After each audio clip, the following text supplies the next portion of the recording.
Hello everyone, welcome to my channel. तो देखो हम लोग 12th का फिजिक्स पढ़ रहे हैं, superposition of waves. 12th physics, superposition of waves.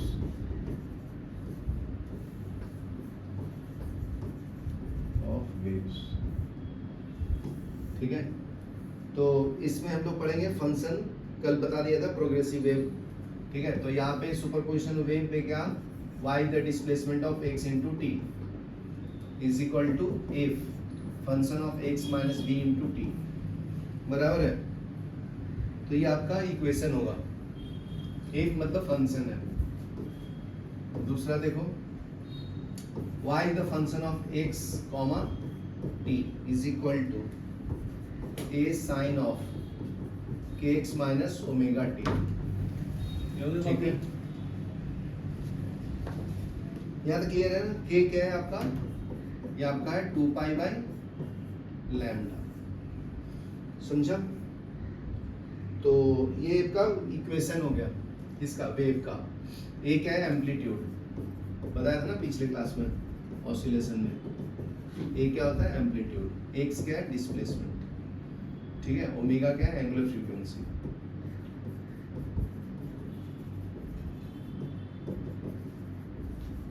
Angular frequency. T क्या है, टाइम पीरियड। ठीक है ना, इसको फेज एंगल बोलते हैं। T equal to 2 pi by lambda. यहाँ तक क्लियर है। तो देखो, अगर वेव राइट हैंड साइड में जाएगा पॉजिटिव एक्स डायरेक्शन में, तो यहाँ पे नेगेटिव आता है, समझा ना। और प्लस रहेगा तो माइनस एक्स एक्सिस में जाएगा। उसका वेव का इक्वेशन क्या बन जाएगा जी, सिर्फ यहाँ पे क्या करना है, अपने को प्लस डाल देना है। y is the function of x and t is equal to a sine of kx plus omega t, बराबर है। यहाँ पे प्लस होगा तो माइनस एक्स एक्सिस में वेव रिफ्लेक्ट हो रहा है या मूव कर रहा है। ठीक है, नेक्स्ट पॉइंट क्या पता होना चाहिए, फ्रीक्वेंसी। फ्रीक्वेंसी का होता है reciprocal of time period. N क्या है आपका, फ्रीक्वेंसी है। टी क्या है, टाइम पीरियड। यहाँ तक क्लियर है। टी इज इक्वल टू क्या है जी, 2 पाई बाय ओमेगा। यहाँ तक क्लियर है। ओके, नेक्स्ट पढ़ेंगे हम लोग reflection of wave. Next topic है रिफ्लेक्शन ऑफ वेव।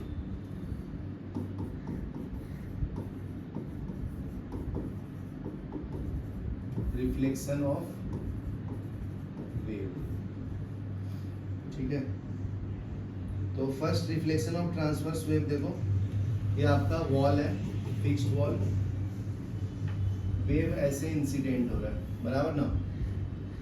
तो ये अगर ये फिक्स्ड वॉल है, डेंसर मीडियम, फिक्स्ड वॉल, तो ये रिफ्लेक्ट बैक होगा वेव। ये ए और ये बी है, ये आपका एयर मीडियम। जब एयर से डेंसर, रेयर से डेंसर मीडियम में जाता है तो ये रिफ्लेक्ट बैक होता है। ये आपका डेंसर मीडियम है।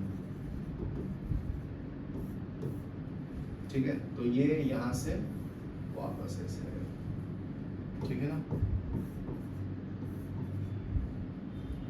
ये आपका क्रस्ट फॉर्म हो गया, ये ट्रफ क्रस्ट।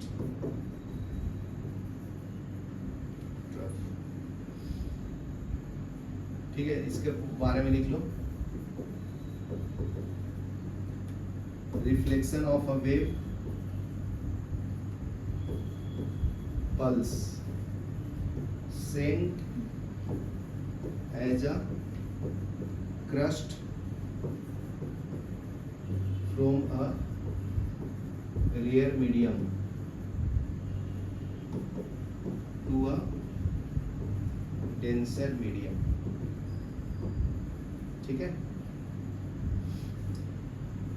नेक्स्ट पॉइंट देखो, नेक्स्ट एग्जांपल। जब फ्रॉम डेंसर टू रेयर होगा तो सेम से आएगा, समझा ना। ये याद रखना, रेयर और ये क्या है, डेंसर मीडियम। तो ये ऐसे जाएगा और वापस उल्टा बन जाएगा, ठीक है, ये याद रखना, रेयर से डेंसर में जाते हैं तो ये उल्टा हो जाता है, लेकिन यही डेंसर से रेयर में जाएगा तो उल्टा नहीं हो पाएगा, समझा। तो ये एग्जांपल 2 है, तो वेव ऐसे गया, वापस ऐसे ही आएगा, समझा ना।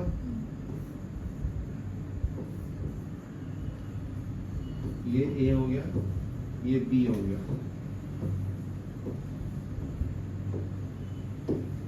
ठीक है। तो यहां पे लिख लो reflection of a wave pulse sent as a crust from denser medium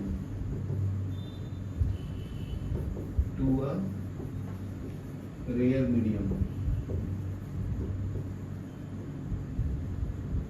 ठीक है, ये लिख लो यहाँ तक, फिर आगे बढ़ो, ठीक है, यहाँ तक क्लियर है ना। तो ये आपका रिफ्लेक्शन हो गया, तो ठीक है, तो ये रिफ्लेक्शन ऑफ ट्रांसवर्स वेव है, ट्रांसवर्स वेव, यहाँ तक क्लियर ना। नेक्स्ट देखो, नेक्स्ट पढ़ेंगे जी हम लोग रिफ्लेक्शन ऑफ लॉन्गिट्यूडिनल वेव।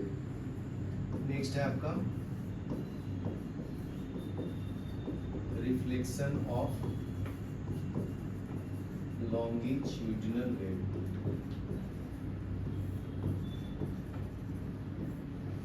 ठीक है। तो reflection of longitudinal wave from denser medium, rare से डेंसर में जाएगा तो सेम टू सेम आएगा जी, ठीक है। पहले देखो, दूर दूर पार्टिकल्स है पैरेलल, इसको हम लोग रेरेफैक्शन बोलते हैं। आर मींस क्या है, रेरेफैक्शन, ठीक है। पास पास में क्या है, कॉम्प्रेशन, ठीक है ना।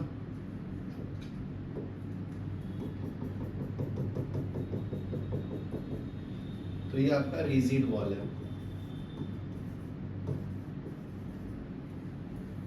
ये रेरेफैक्शन हो गया, ये कॉम्प्रेशन हो गया। सी मतलब क्या है, कॉम्प्रेशन, पार्टिकल नजदीक नजदीक होगा, मतलब ये आपका डेंसर पार्ट है, ये क्या है, रेयर पार्ट, रेयर मीडियम, ठीक है ना। तो जब रेयर से डेंसर में जाएगा लॉन्गिट्यूडिनल वेव में, तो ऐसे ही वापस आएगा, ठीक है। पहले डेंसर ही आएगा, फिर बाद में रेयर जाके बनता है, ठीक है।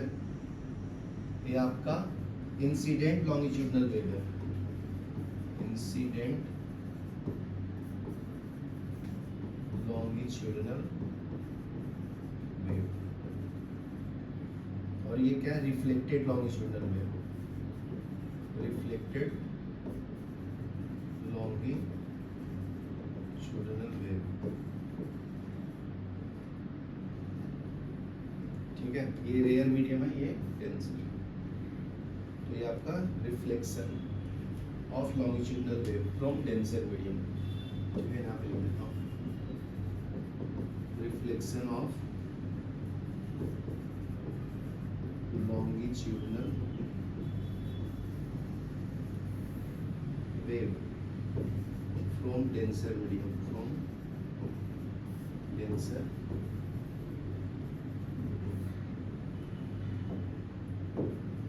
यार क्लियर है। नेक्स्ट देखो, फ्रॉम रेयर मीडियम में डीप से आएगा तो ये उल्टा आता है, ठीक है।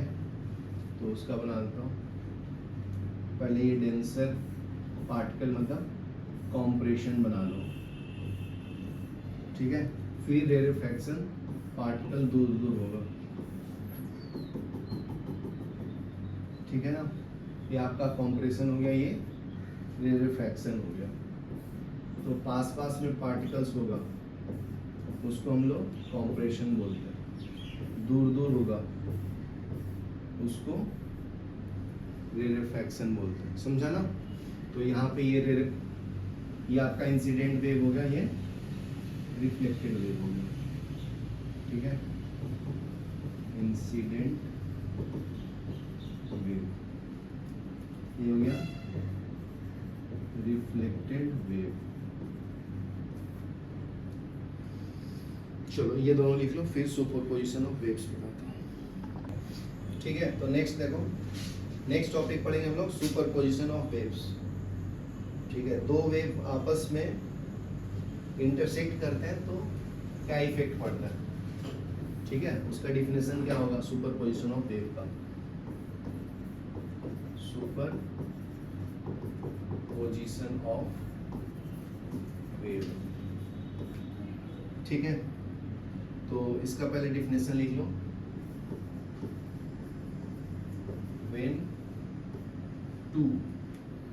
when two or more waves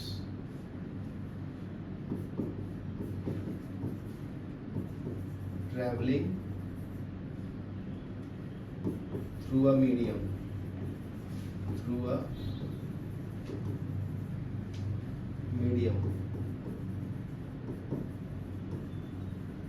pass through a common point, each wave produces its on displacement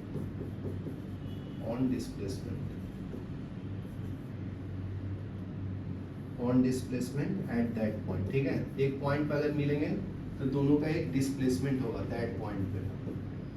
ठीक है,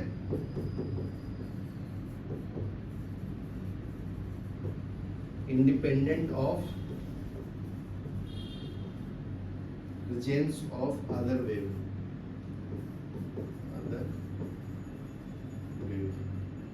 ठीक है, तो resultant displacement at that point is equal to vector sum of the displacement. यहाँ पे लिख देता हूँ,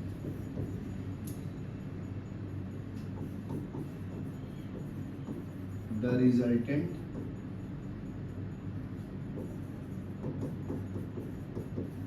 displacement at that point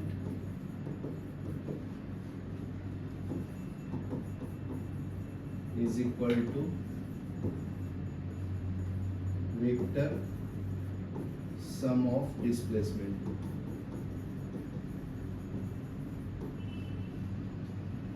due to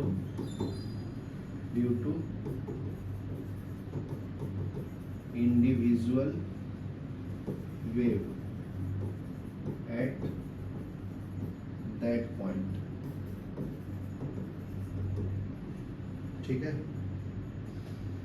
तो ये आपका सुपरपोजिशन वेव्स हो गया। ठीक है ना, तो एक पॉइंट पे अगर मिलेगा दो वेव्स तो उनका वेक्टर सम का डिस्प्लेसमेंट देता है रिजल्टेंट डिस्प्लेसमेंट। ठीक है, तो इसको सॉल्व कैसे करके लाते हैं, जैसे हम लोग ऑसिलेशन में किए थे ना, दो पार्टिकल ऑसिलेट हो रहा है तो उसका रिजल्टेंट निकाल लेते हैं। ठीक है, तो उसी तरह से यहाँ पे भी कैलकुलेट करना है। तो नेक्स्ट टॉपिक लिखो, amplitude of resultant wave produced due to superposition of two waves,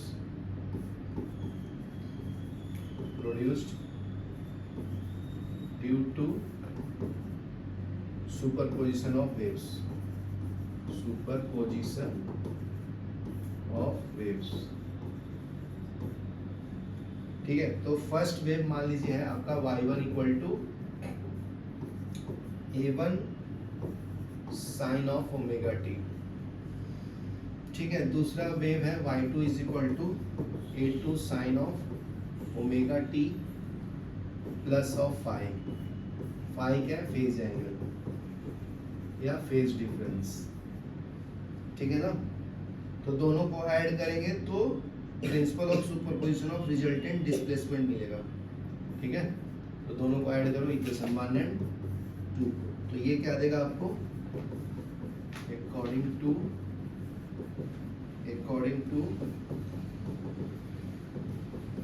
principal of superposition of waves.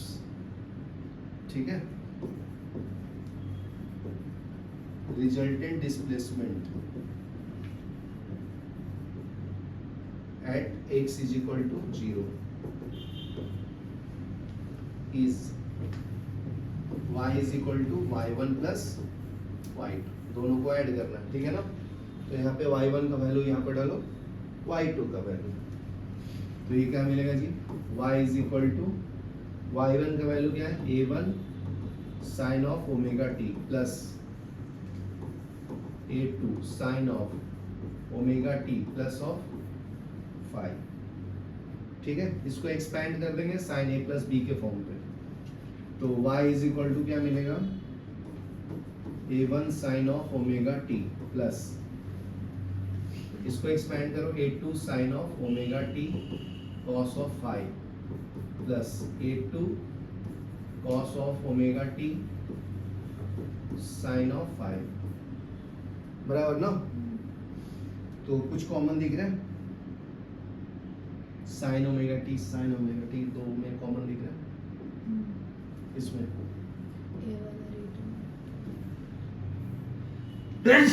Sorry, ठीक है ना। तो साइन ओमेगा टी कॉमन ले लेता हूँ, तो y इज इक्वल टू, यहाँ बचेगा a1 plus sine omega T common ले लेता हूँ, तो यहाँ पे क्या बचेगा, a2 cos of 5 into sine of omega T plus a2 cos of omega T sine of 5, बराबर ना, ठीक है। तो क्या करना, इसको ले लेना a cos थीटा ले लेना इसको, तो ये क्या मिलेगा बताओ,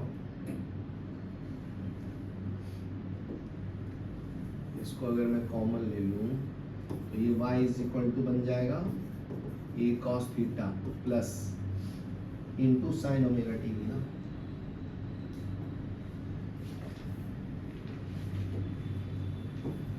साइन ऑफ ओमेगा टी, ये वाला यहाँ पे लिखा, इसके जगह पे ये लिखा, समझा ना, plus a2 cos of omega T sine of 5, यहाँ तक क्लियर है। अभी देखो a2 sin 5 के जगह पे भी क्या लेना है अपने को, क्या लेना जी, a sin थीटा लेना है, क्या लेना है, a2 sin ऑफ 5 के जगह पे क्या लेना है, a sin थीटा, समझा, जैसे यहाँ पे लिया। तो ये कर क्या मिलेगा आपको, y equal to a cos theta sin of omega T plus a sin of theta cos of omega T,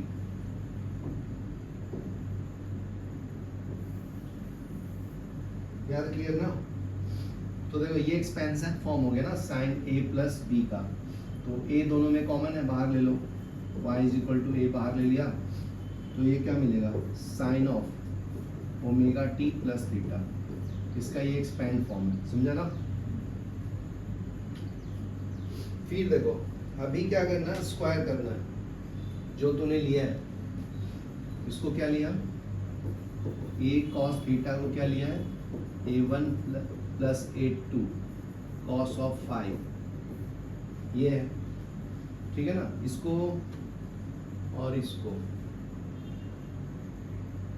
a sin theta is equal to क्या है, a2 sin ऑफ 5, ये दोनों को, ठीक है, ये इक्वेशन थर्ड ले लो, ये फोर्थ, ये fifth, squaring and adding fourth and fifth, क्या मिलेगा बताइए, स्क्वायरिंग, स्क्वायर करना, ठीक है ना। तो नेक्स्ट लाइन पे करता हूँ,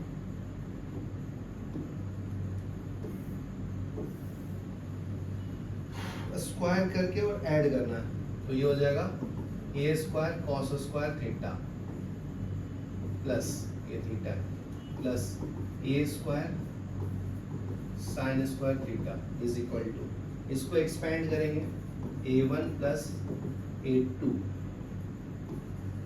cos 5 का स्क्वायर प्लस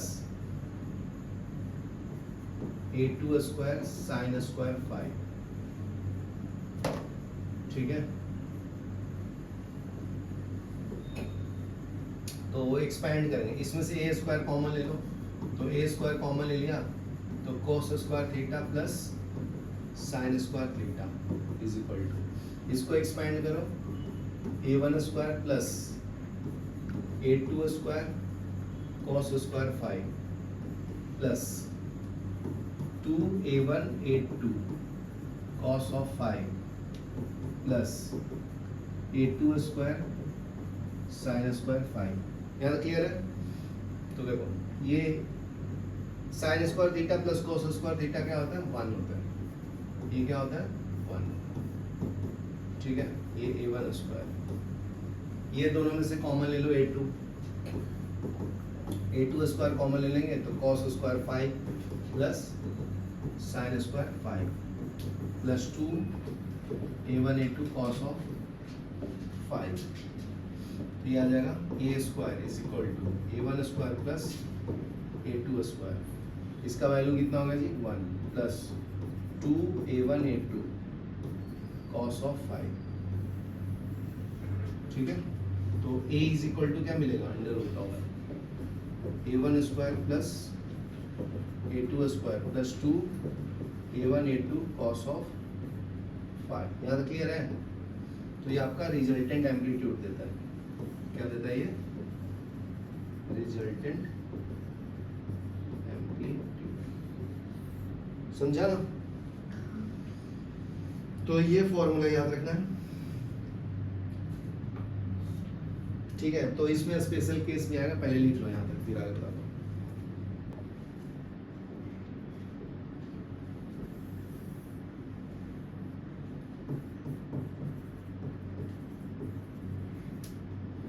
स्पेशल केस में देखो फाई का वैल्यू अगर 0 रहेगा ना तो cos 0 1 होता है, तो waves are in phase.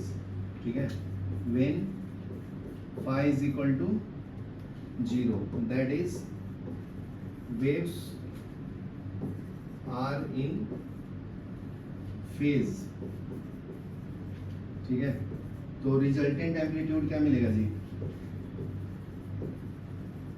Resultant amplitude a is equal to क्या मिलेगा? Under root of.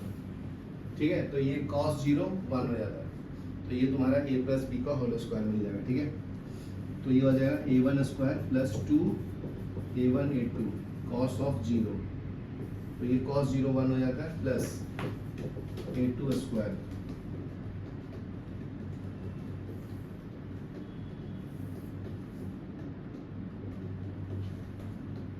cos 0 क्या होता है?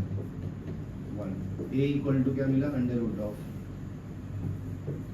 a1 square plus 2a1 a2 plus a2 square, तो ये इक्वल टू क्या मिलेगा?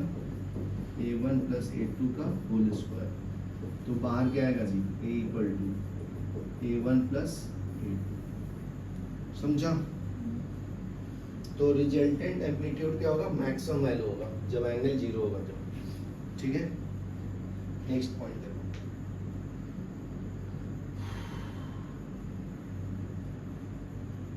If amplitude of waves are equal, तो अपने को a इक्वल टू क्या मिला?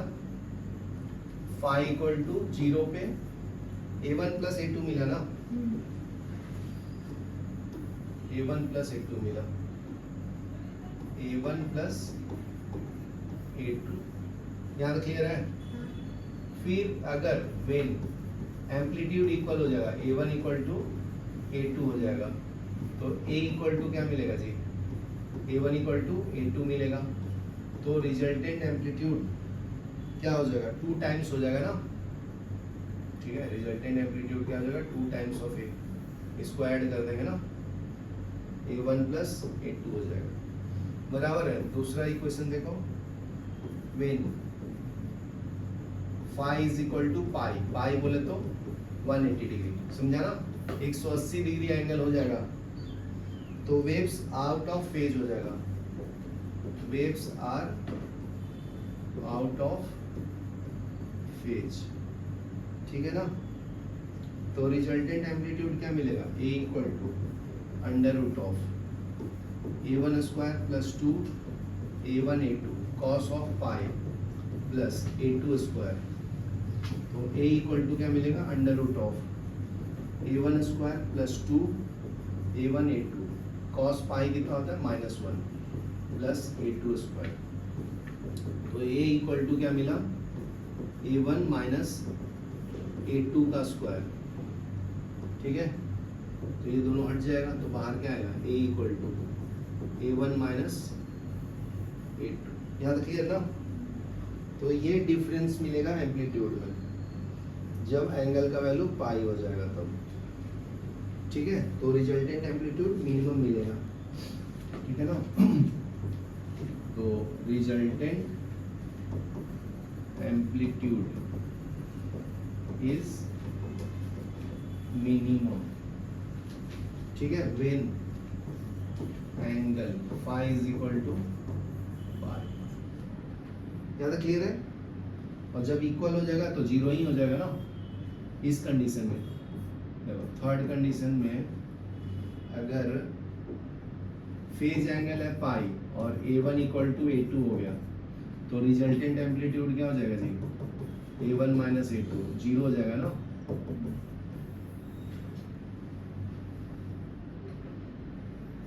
तो maximum amplitude is the sum of two amplitude when the phase difference between two is zero and minimum when the phase difference is pi. समझा। अभी next point देखो, intensity of waves are proportional to square of the amplitude. Next है intensities of waves are proportional to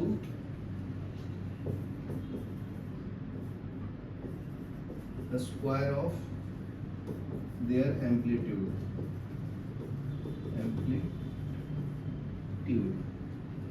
ठीक है, तो phase क्या होगा उस टाइम जीरो लिया है तो I मैक्सिमम एम्पलीट्यूड, I मतलब इंटेंसिटी है, is directly proportional to amplitude का स्क्वायर मैक्सिमम। ठीक है, is equal to A1 plus A2 का होल स्क्वायर। ठीक है, और मिनिमम कब होगा, when phi is equal to pi. ठीक है, तो I minimum is equal to A minimum का square is equal to A1 minus A2 का स्क्वायर।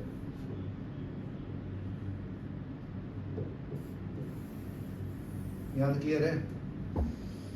चलो ये लिखो, फिर 6.1 न्यूमेरिकल करो। तो देखो अभी नेक्स्ट सॉल्व करेंगे जी 6.1 न्यूमेरिकल, आपके सामने रहा स्क्रीन पे। ठीक है, देखो 6.1 क्या बोलता है, displacement of two sinusoidal wave propagating through a string is given by. ठीक है, y1 is equal to 4 sine of 20x minus of 30t। दूसरा क्या है, y2 is equal to 4 sine of 25x minus of 40t।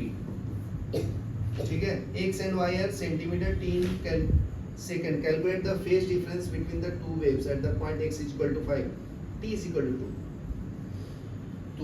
तो ठीक है, first में क्या कैलकुलेट करना है, phase difference phi, phase difference. ठीक है, when two waves are at x is equal to 5 and t is equal to 2।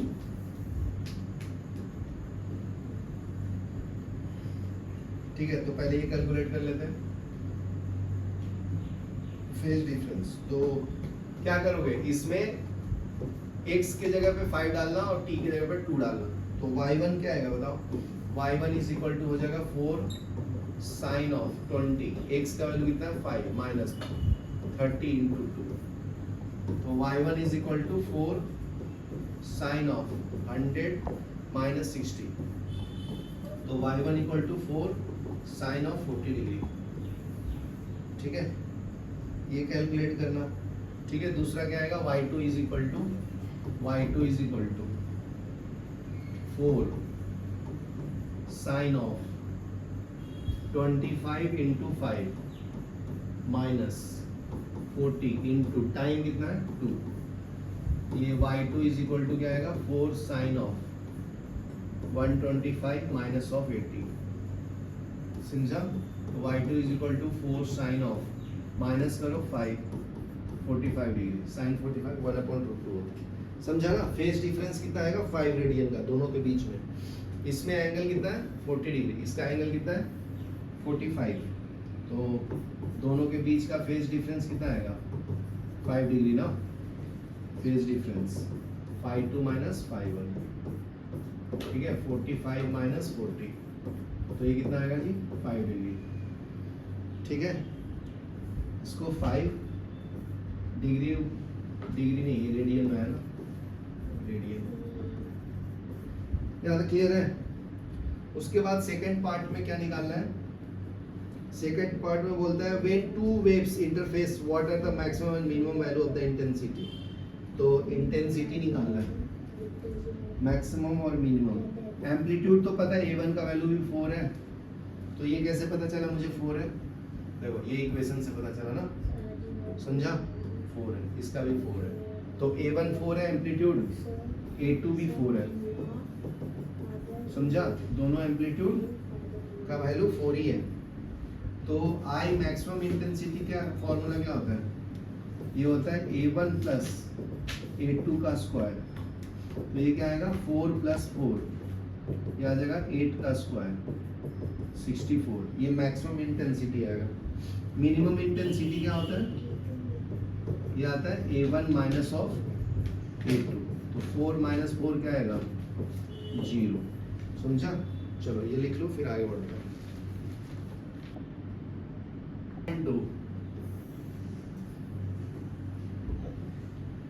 6.2, ठीक है। A progressive wave travel on a string, a particle on this string is 4 millisecond to move from its mean position to extreme position, ठीक है। कितना time लेता है mean position से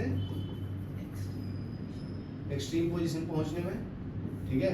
इसको extreme position बोलते हैं ना, ठीक है। x is equal to 0, x is equal to ये, तो टाइम कितना लगता है 4 मिलीसेकंड, समझा ना। Distance between two consecutive points on the string are in the mean position 2 centimetre है, ठीक है। अगर वेव ऐसे जा रहा है, ठीक है ना, तो ये मीन पोजीशन होता है, ये एक्सट्रीम पोजीशन होता है। यहाँ से यहाँ जाने में 4 मिलीसेकंड लगा, समझा। और यही पोजीशन अगर मैं ऐसे चेंज कर देता हूँ इसका, ऐसे ये वेव अगर मैं ऐसे लेता हूँ, तो इस पोजीशन से इस पोजीशन का डिस्टेंस दिया है कितना 2 सेंटीमीटर, बराबर है ना। ये टाइम पीरियड है t, ये आपका डिस्प्लेसमेंट t, याद क्लियर है। तो distance between to consecutive points on the string are at the mean position is to find the frequency, wavelength and speed।